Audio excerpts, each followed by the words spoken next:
Hello and welcome to Prophecy Room.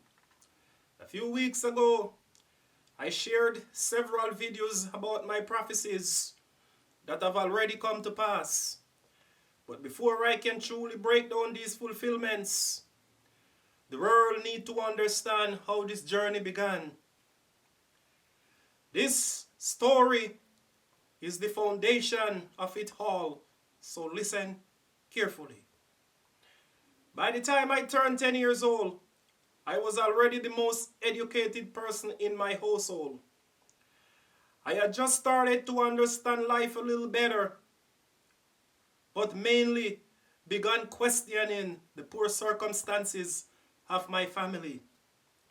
By age 14, that confusion grew deeper. I watched my older siblings finish high school, only to end up working on the same plantation where my mother had spent her entire life with very little to show for it. I started to realize that their part might soon become my part too. That same year, as I was about to complete fellowship all-age school and to move on to secondary education, a part of me felt hopeless, like all my effort would lead right back to the plantation.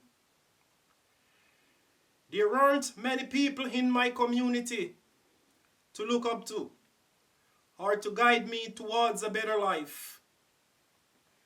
But amid my confusion and my hunger for something greater, something extraordinary happened.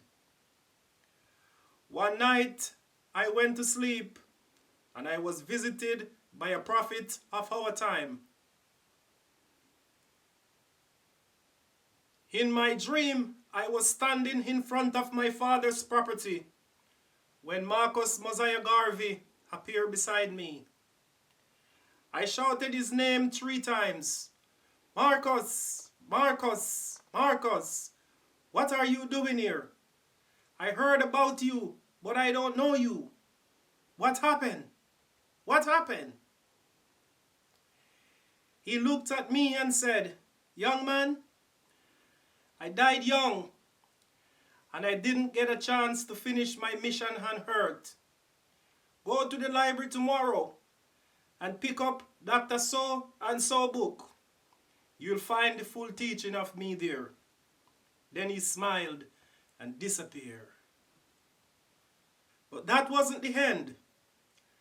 At the age of 17, just as I was about to finish high school and stepped into the wider world, he came back to me again. Once more, we were standing in the same place at the front of my father's property. This time Marcus Garvey handed me 4 stones and he kept 4 for himself.